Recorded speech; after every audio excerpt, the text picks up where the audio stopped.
Olá, povo de Deus, falando ainda sobre o marxismo cultural, insistindo nesse assunto porque ele é pouco falado, né?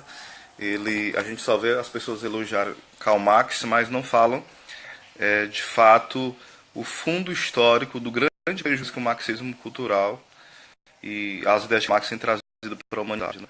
Os seguidores de Karl Marx têm feito um grande destroço, milhões de mortos, não é milhares não, são milhões de mortos pelas ideias marxistas, né? A gente percebe que, como eu já falei no outro vídeo, Karl Marx teve essa fase, né? A fase onde ele abordava mais a questão filosófica, a outra parte onde ele abordava mais a questão econômica, onde ele escreveu o Capital, e a terceira parte, lá no final da sua vida, onde ele se dedicou mais à questão de analisar a questão família. Então ele já deixou as premissas para que os futuros outros marxistas que viriam pudessem fazer planos de desconstruir, ou melhor dizendo, destruir a família, do modelo tradicional, né? Então vamos lá um pouquinho. Eu vou aproveitar aqui Benjamin Wilker, ele vai fazer alguns comentários e eu vou pegar um pouquinho do comentário dele, certo? É um comentador muito bom. Ele é um apologeta católico e é amigo do Scott Hahn, que é um ex-pastor protestante, se não me engano, dos Estados Unidos. Tem vários livros pela editora Cleophas, né, já tem 5 livros publicados, e pela editora Eclésia tem vários estudos bíblicos. Continuando, o que vai falar Benjamin Wilker? Eu já falei um pouco, né, sobre isso no outro vídeo. Continuando. A Revolução Comunista é a ruptura mais radical com as relações tradicionais de propriedade. Não espanta que no seu desenvolvimento se inclui a ruptura mais radical com as ideias tradicionais, no lugar da velha sociedade burguesa, com suas classes e antagonismos de classe. Nós devemos viver numa associação na qual o livre desenvolvimento de cada um é a condição do livre desenvolvimento de todos. E assim jorra a torrente através da caneta de Marx, espancando os adversários com abstrações em vez de respondê-los detalhadamente em suas objeções. Se você discorda dele, então você é pior que o idiota.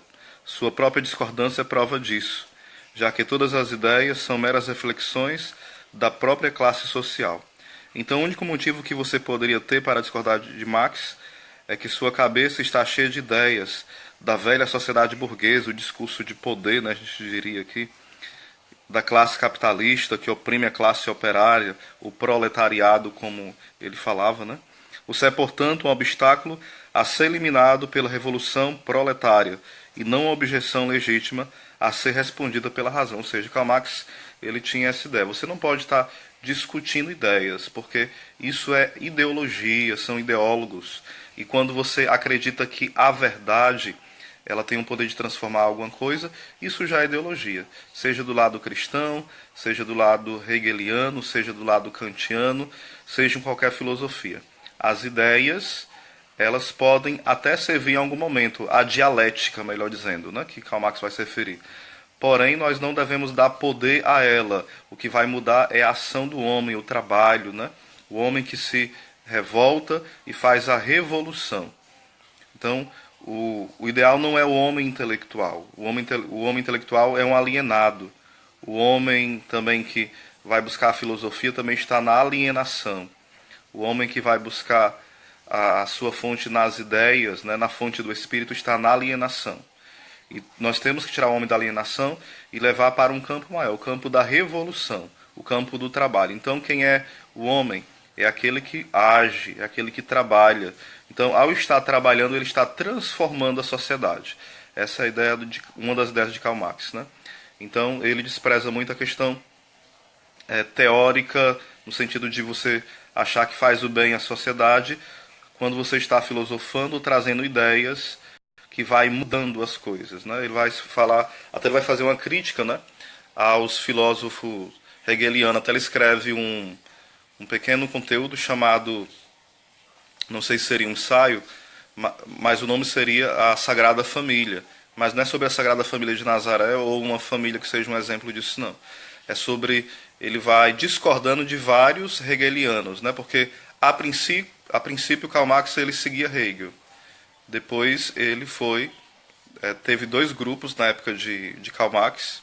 Ele não chegou a conhecer Hegel pessoalmente, provavelmente, mas ele conheceu os primeiros discípulos de Hegel. Então, logo no princípio que Hegel faleceu, formou-se dois grupos hegelianos, né? E se tornaram muito próximos do de Karl Marx. Mas Karl Marx depois começou a discordar deles, porque, por exemplo, eles tinham a ideia que deveria se criticar a religião, sim. E criticar, porque isso ia fazer com que as pessoas desacreditassem na religião, que Karl Marx chamava de ópio do povo, né? Aquilo que aliena o povo, a burguesia, o alto clero, né? Então o que acontece? Ele falava, não, a crítica de fato ela deve acontecer, porém o poder não vai estar na crítica, mas de fato no agente, naquele que revoluciona. Aí depois Karl Marx foi percebendo que a revolução proletariada não foi dando, né, esse suporte que ele esperava, de uma revolução mesmo, contra aqueles que eram empresários. Então Karl Marx ele tinha um grande ranço com a questão da questão industrial, né? Não somente com os ricos. Não era questão tanto dos latifundiários, não, mas ele tinha mais uma rixa com a questão industrial. Então, Karl Marx está muito ligado a essa linha perdão, do proletariado, que se revolta contra esses empresários industriais que querem massacrar, pisar no povo. Né? Então, esse é um pouco do pensamento de Karl Marx. Né? Aí, indo para o livro A Origem da Família e do Estado, que ele escreveu, e Hegel fez a revisão a pedido dele, né, e publicou, foi publicado. Né?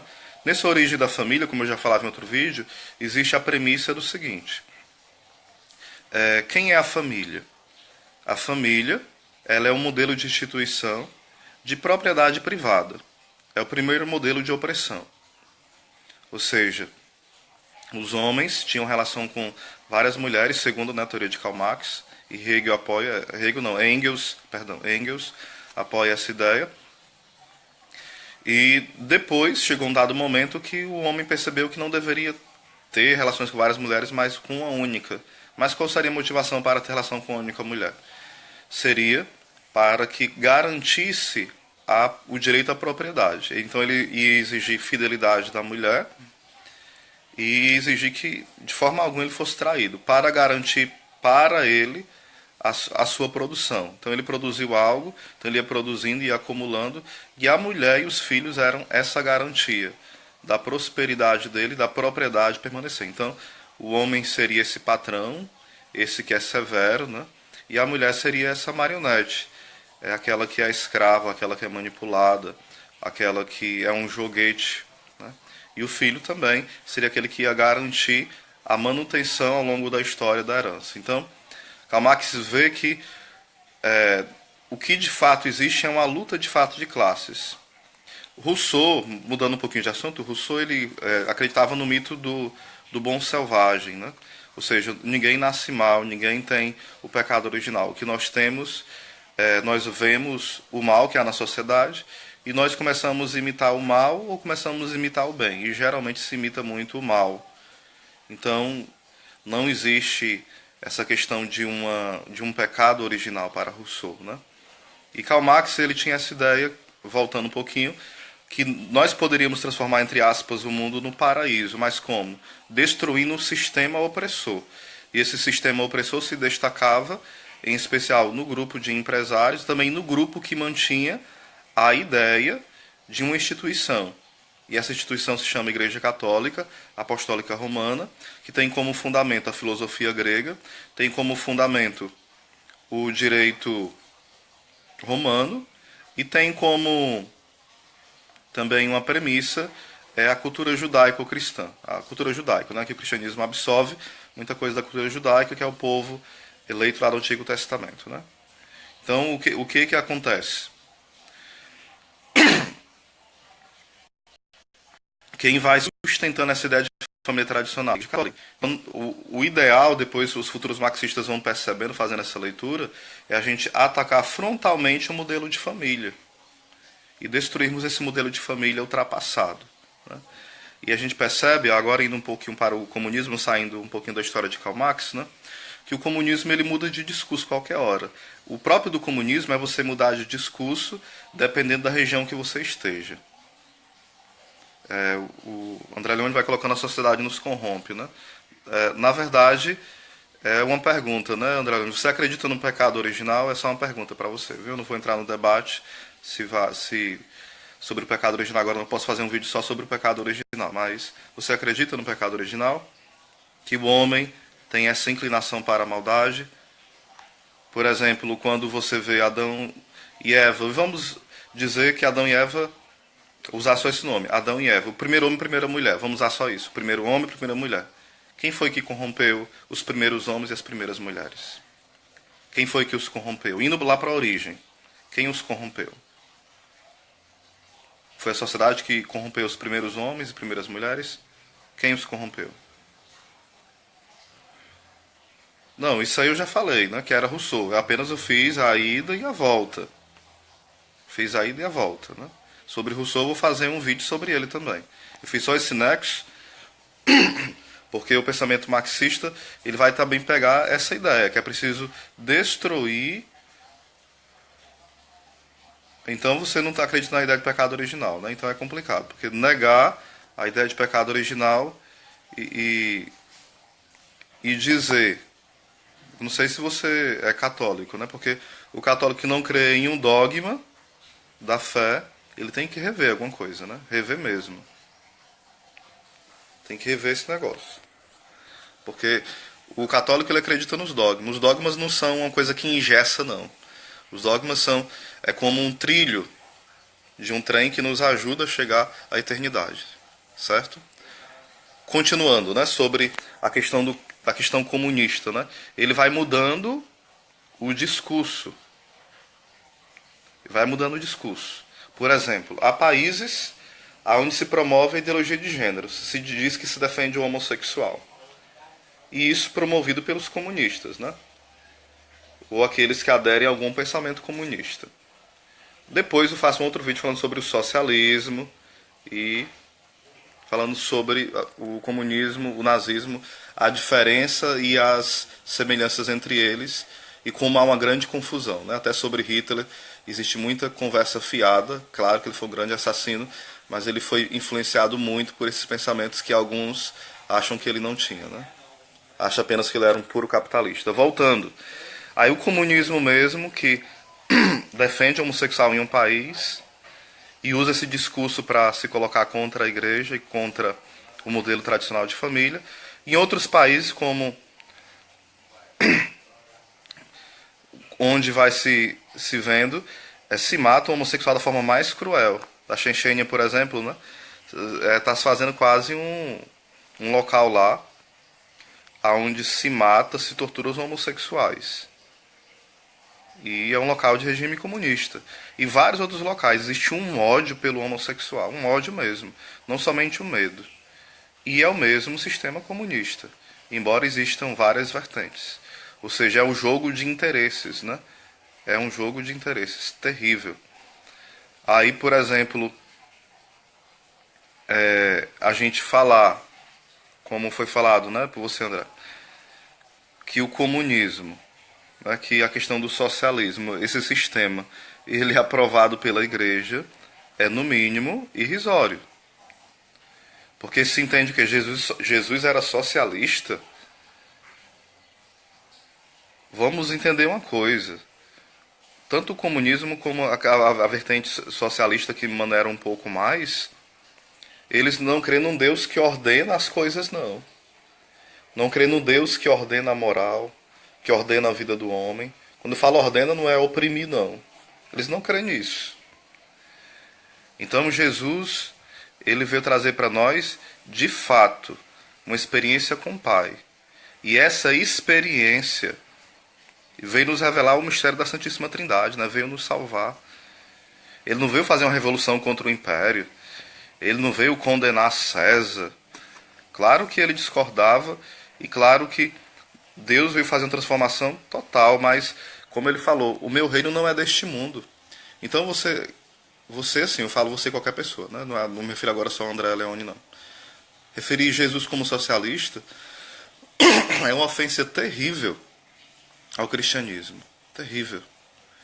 Porque você usar a passagem de Atos dos Apóstolos, que fala que eles tinham tudo em comum, e achar que isso é comunismo, ter tudo em comum, não. Ter tudo em comum não é comunismo. Isso é cristianismo. Isso é uma partilha sóbria. Eles eram um só coração e uma só alma, não é só coisas materiais em comum. Um só coração e uma só alma. Então Jesus primeiro pensava na alma do homem. Jesus também não era socialista de forma alguma, né? Nem esses termos existiam. E nem existia o termo, e nem Jesus tinha esse comportamento, né? Alguns pintam Jesus Cristo como um Che Guevara, né? Como um revolucionário. Não. Isso é totalmente errado. Totalmente anti-histórico. É não conhecer o Jesus histórico também. É não conhecer o Cristo da fé. Não é dois Jesus, não. Mas pesquisando de forma exegética, hermenêutica, não tem base nenhuma. Por isso que a teologia da libertação tem causado um grande mal à América Latina. Um grande mal da América Latina. Por quê? Esvazia o conteúdo da fé, porque a teologia da libertação é de cunho marxista, né? Do Bento XVI, Papa Emérito, e Papa João Paulo II fala de uma boa teologia da libertação. Mas, pelo visto, ela não chegou aqui no Brasil nem na América Latina, pelo menos que eu saiba. Se alguém conhece, tudo bem. Eu aceito que alguém me mostre e a gente está disponível a abrir-se à verdade. Porque é isso que a gente busca. Jesus fala em João 14,6, eu sou o caminho, a verdade e a vida, né? Mas voltando, a teologia da libertação ela esvazia o conteúdo da fé. Ela reinterpreta o que o magistério diz, ela reinterpreta o que a Bíblia diz, e esvaziando a espiritualidade. Por exemplo, a multiplicação dos pães, como é entendida pela teologia da libertação, né? De cunho marxista. Que todos tinham um pouquinho lá de comida, colocaram em comum e todo mundo encheu a barriga e ficou satisfeito. Não houve um milagre, mas a Bíblia fala que houve um milagre. O catecismo fala que houve um milagre. É claro que houve um milagre, uma intervenção divina. Se nós olharmos como é explicado Adão e Eva pelo teologia da libertação, o que lá vai falar?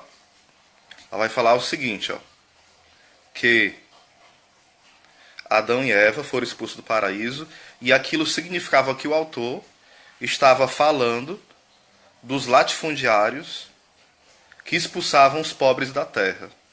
Então ali é um texto de crítica aos latifundiários que expulsou o homem do seu lugar de delícia, que é o paraíso. Então, é um texto poético para condenar os latifundiários. Olha que loucura. Como é explicado o dilúvio por muitos marxistas, por muitos teles, né, de cunho marxista. Ali havia o povo que tinha plantação, tinha a sua vida normal, os pobres, e às vezes tinham os homens que tinham suas represas, os homens ricos, né? E às vezes deixavam escoar a água e caía nas plantações dos pobres e destruía tudo. Ali era o dilúvio. Olha o esvaziamento da fé. E assim você vai ver para vários textos, né?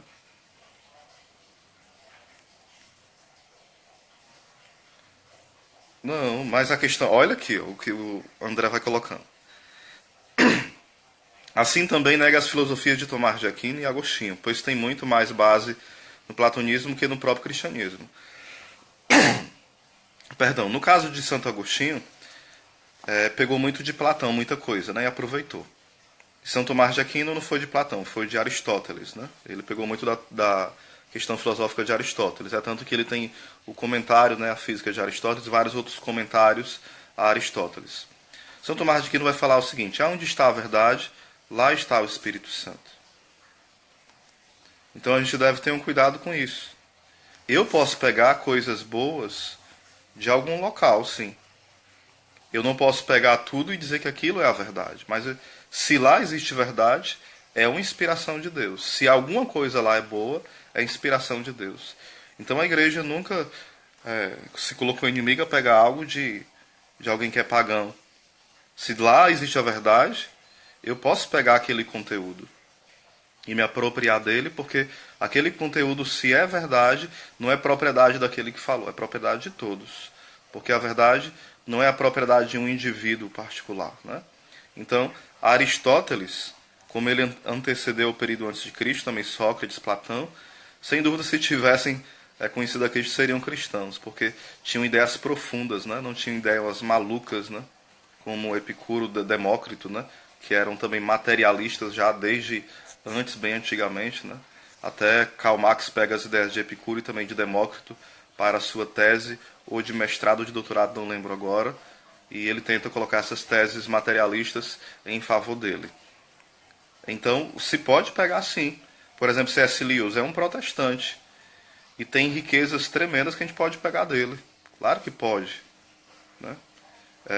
O próprio Tomás de Aquino pegou ideias de autores judeus. Se alguém é muçulmano e tem lá coisas boas, por que eu não posso pegar? Mas não posso fazer uma vitamina, jogar em qualquer local e dizer assim, não, isso aqui tudo é verdade. A verdade é relativa. Se a verdade é relativa, nós estamos destruídos, se não existe verdade. Existe uma verdade absoluta. Existe uma verdade no ser das coisas, né?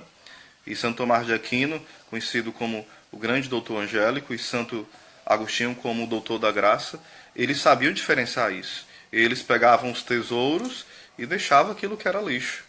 E é assim que a gente deve fazer.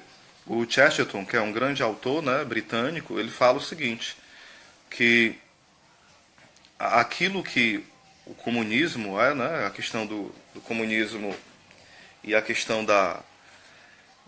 dessa linha mais voltada para o pobre, nada mais é do que uma linha, uma tentativa de olhar para os franciscanos, porém de uma forma deturpada, e procurar vivenciar algo que é verdade, mas eu vivo de forma mentirosa.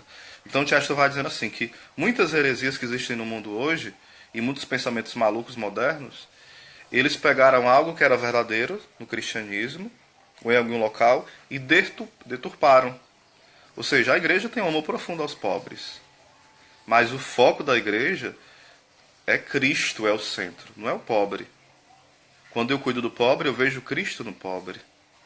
Por isso que a igreja é a maior instituição caritativa do mundo. Não tem nenhuma outra instituição do mundo que tenha tantas obras de caridade quanto a igreja católica. Não tem.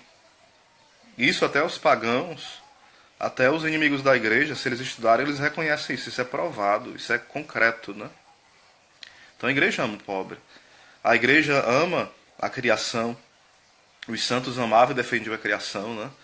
Mas uma coisa é a criação, outra coisa é um ecologismo em vista de um discurso materialista, onde eu torno o homem o câncer da humanidade. Então diferenciar essas coisas, saber pontuar cada coisa. Aí eu lembro que tem um comentário seu, irmão, que fala lá, né, dos doutores, né, de ensino fundamental. Isso é uma ideia muito perigosa, porque você achar que tem um diploma, isso lhe faz mais inteligente que alguém, lhe faz não, te faz mais inteligente que alguém, isso é um grande erro, né? Porque diploma não torna ninguém mais inteligente ou mais sábio, ou mais respeitável. Isso é também uma visão muito materialista do mundo, né? E eu vou fazer um vídeo só sobre as universidades, né? E a decadência que existe hoje no pensamento universitário. E as influências marxistas que existem, né? Continuando a leitura de Benjamin Wilker. Se você nunca conversou com um marxista, ou se nunca leu o próprio Marx, todo esse fluxo atordoante de abstrações provavelmente faz pouco ou nenhum sentido. Então, para o bem da clareza, tomemos seus argumentos à parte e analisemos seus pressupostos. Comecemos.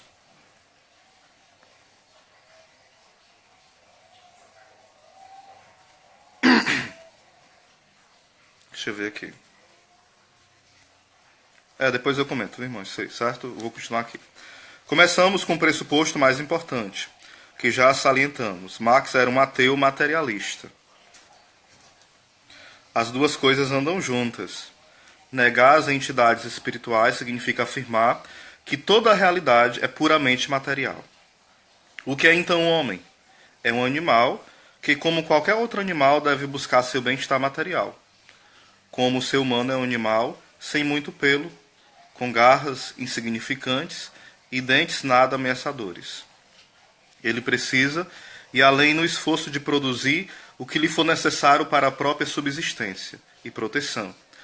Quanto mais complexa for a sociedade, maior diversidade de coisas que ela produz, tanto mais complexa fica a divisão do trabalho que as produz. E relembrando Rousseau, é no trabalho que aquilo que é comum torna-se privado, criando-se assim as propriedades privadas. Além do mais, a produção de comida, vestimenta, abrigo e métodos de proteção toma formas distintas e variadas. Por exemplo, quando se compara uma sociedade agrária às encostas de uma montanha com uma comunidade pequena à orla do mar. Portanto, sociedades diferentes têm modos de produção diferentes, que se manifestam na estrutura mesma da divisão do trabalho em cada lugar. Podemos até ver de que forma essa divisão se manifesta nas diferentes classes sociais. Os governantes, os guerreiros, a aristocracia rural, os comerciantes, os fazendeiros, os artistas e assim em diante. Alguns têm mais propriedade ou mais dinheiro que outros, e alguns podem mesmo não ter propriedade alguma ou dinheiro algum. E podemos ver que surge mesmo certo antagonismo entre as diversas classes, em algumas sociedades mais, em outras menos. Ele vai até colocando assim, né, o Benjamin Wilker. Se você olhar os indígenas, não existe, e em vários ambientes, em vários países, né, e principalmente anteriormente, principalmente de forma anterior, o dinheiro lá predominando. Mas já existia a luta. Então o que leva eles a lutarem? É o dinheiro do outro, é a propriedade do outro? Não. Muitas vezes havia guerra não pela terra do outro, né? Mas havia guerra porque haviam costumes diferentes. Então havia uma guerra às vezes entre tribos indígenas, né?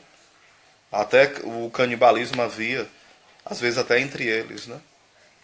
É tanto que no caso de São José Anchieta, teve uma vez que tinha uma jovenzinha que estava já na hora da morte, que estava convertida ao cristianismo, e ela falou assim, eu tô com tanta vontade de comer os dedinhos de umas crianças, né?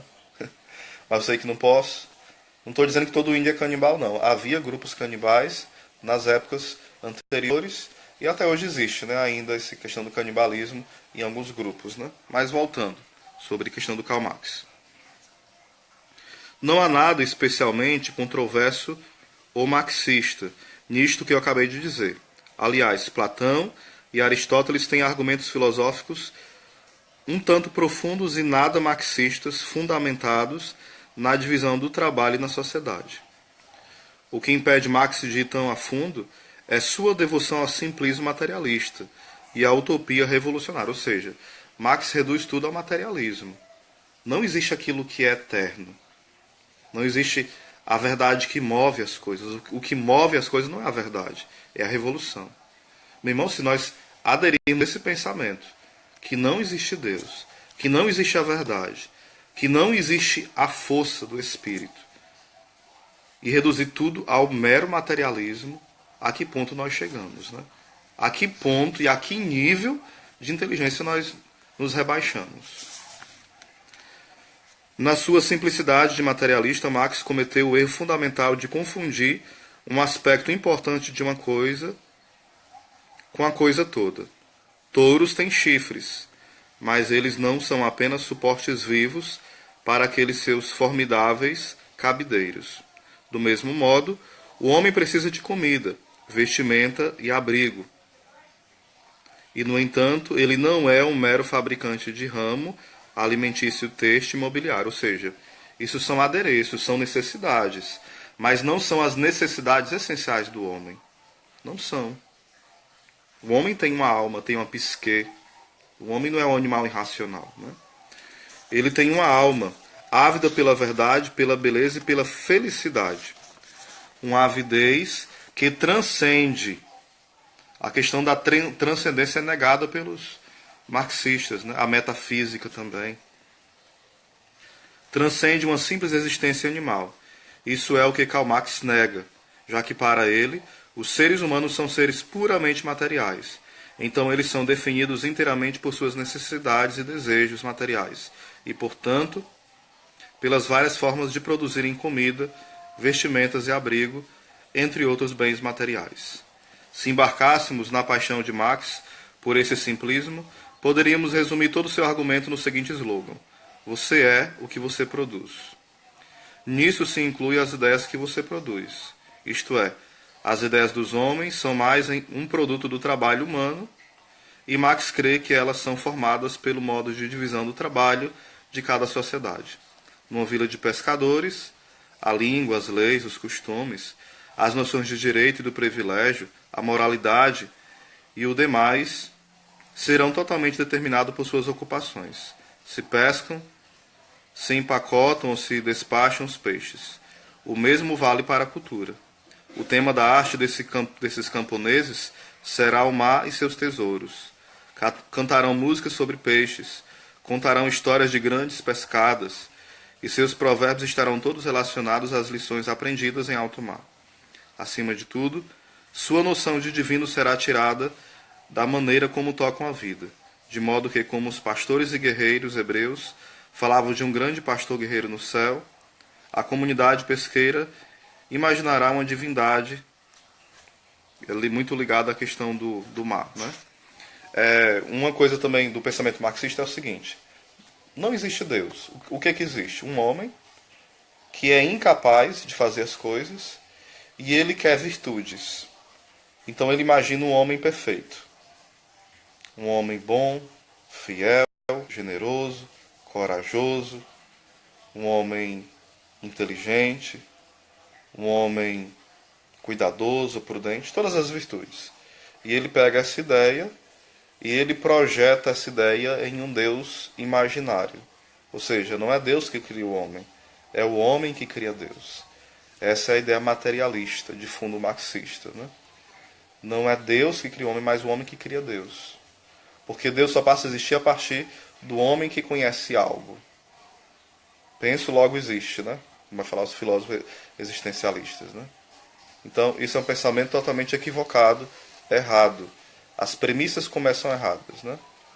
Então, depois eu continuarei falando sobre esse assunto de Karl Marx e também um pouco depois sobre o pensamento comunista e socialista.